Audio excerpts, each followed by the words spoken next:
regarding our quote-unquote sanctuary state directive. According to the United States Department of State, the United States is a destination country for thousands of men, women, and children trafficked from all areas of the world. These individuals are being introduced into sex trafficking and forced labor, organ trafficking, sex tourism, and child labor. Individuals often flee to the United States seeking a better life, but through dangerous means, and when preyed upon and victimized because of the way they choose to enter the country. To compound the matter, there's grave danger from those illegally entering the country with the specific intent of committing violence and breaking our laws. Under the direction of New Jersey Governor Phil Murphy, Attorney General Gerber Gruhl has issued a directive for state and local law enforcement agencies to, in essence, run interference against a federal agency and to supersede protocol with a reckless state directive. As such, I am vehemently opposed to the name and the characterization of this directive as the Immigrant Trust Directive. This directive contains additional language that has little or nothing to do with building trust to encourage cooperation between undocumented immigrants and law enforcement agencies. And the Attorney General's characterization as such is disingenuous and blatantly false. The specific aspects of the directive for which I take exception for are as follows. State and local police officers, correctional officers working in state prisons and county jails, and state and county prosecutors cannot provide ICE with access to state or local law enforcement resources, including equipment, office space, databases, or property, unless those resources are readily available to the public. The directive prohibits police and correction officers from continuing to hold a detained individual arrested for a minor criminal offense past the time he or she would be otherwise released from custody, simply because ICE has submitted an immigration detainer request signed by an ICE officer and prohibits notification of ICE of such an individual's upcoming release. With respect to detainees charged with violent or the most serious offenses, such as murder, rape, arson, assault, bias crimes, and domestic violence offenses, New Jersey law enforcement and correction officials may notify ICE of the detainee's upcoming release, but may continue to detain the individual only until 11:59 p.m. that day. Ironically, the directive is followed by the language below in a thinly veiled attempt to encourage further interference with the following statement. Quote, nothing in the directive prohibits law enforcement agencies from imposing their own additional restrictions on providing voluntary assistance to federal immigration authorities.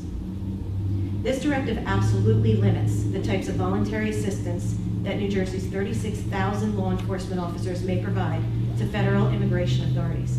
And to encourage further non-cooperation at the local level is foolhardy and dangerous. The language above clearly demonstrates that this directive is masquerading as a means to encourage cooperation of undocumented immigrants with law enforcement agencies. Now, New Jersey does follow specific laws that grant legal immunity in order to promote and preserve the health, safety, and well-being of our residents. Few examples are the Good Samaritan statute, ensures that doctors, paramedics, and bystanders can in good faith provide assistance at the scene of an accident without being subject to legal action. There's the Overdose Prevention Act. It's created to encourage people to contact emergency workers if they believe someone overdosed on illegal or prescription drugs. And an individual who attempts to obtain medical help after experiencing a drug overdose is immune from being charged or prosecuted for using that substance. New Jersey's safe harbor law is an affirmative defense to prosecution for prostitution should a defendant be a victim of human trafficking and was forced to commit that prohibited act. And the safe haven law is in place to provide a safe means to surrender your healthy newborn without fear of criminal prosecution. But in sharp contrast, the Immigrant Trust Directive far exceeds the simple protection of immunity from deportation based on immigration status in order to engender trust and promote cooperation between law enforcement agencies and undocumented immigrants. This is a gross mischaracterization of this directive by this Attorney General. The directive prohibits state and local agencies from providing notification to ICE and prohibits holding an individual who is alleged to have committed the most egregious of offenses past 11:59 p.m. In a recent video interview published on NewJersey.com, our Attorney General states, quote, and if ICE does not pick them up, that is on ICE, end quote. Further positing that there should be no finger pointing at state or local agencies if an alleged criminal is released prior to the arrival of ICE on scene. This is nonsense. The finger is pointed squarely at this reckless directive. With it, the Attorney General himself has created dangerous conditions.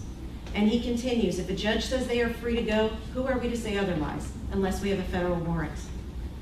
As reported in a piece recently by the New Jersey Herald, a 38-year-old Newton man was arrested for sexual assault of a minor. 2 hours after his release from custody, he was again arrested after the victim found him hiding in the basement of her Newton home. He was charged with second-degree sexual assault of a victim under the age of 13 when he was over 20 years old. When patrols arrived, the woman indicated her child, who was the victim, was inside the house, and the man was hiding in the basement. He's being held on an Immigration and Customs Enforcement, or ICE, detainer by the Department of Homeland Security.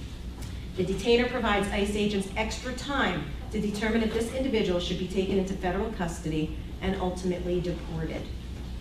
We are fortunate that federal intervention prevails for the safety and welfare of victims, and I'm frankly disgusted at the willful ignorance displayed by this state for the safety and welfare of our residents, a state which continues to perpetuate this false narrative of trust in relation to criminal offenses committed by undocumented immigrants. As the former Bergen County prosecutor, the Attorney General took a firm and active stance in combating human trafficking, often taking the lead in training and symposiums, for which I attended his training and symposiums against human trafficking. I have all the respect in the world for that man in that role. However, why now would he issue a directive that further endangers those undocumented victims of crime and endangers the population as a whole by restricting or prohibiting cooperation with the very agency dedicated to combating trafficking and smuggling? As outlined by the Department of Homeland Security, ICE's role in combating human trafficking is as follows. ICE works with its law enforcement partners to dismantle the global criminal infrastructure engaged in human smuggling and human trafficking. ICE accomplishes this mission by making full use of its authority and expertise, stripping away assets and profit incentive, collaborating with U.S. and foreign partners to attack networks worldwide, and working in partnership with non-governmental organizations to identify, rescue, and provide assistance to trafficking victims. It is my belief that our county and local agencies need to fully cooperate with ICE so that any undocumented individuals with criminal offenses are deported, and the residents of Sussex County have the right to have a voice on this issue. The state continues to let the people of Sussex County down. From that shameful display in Vernon Township this past week by the DEP Commissioner McCabe regarding illegal and hazardous dumping in Vernon, to grossly inequitable school funding through the School Funding Reform Act, to the crippling restrictions of the New Jersey Highlands Act. How many more times will the state of New Jersey turn a blind eye to the safety and welfare of Sussex County?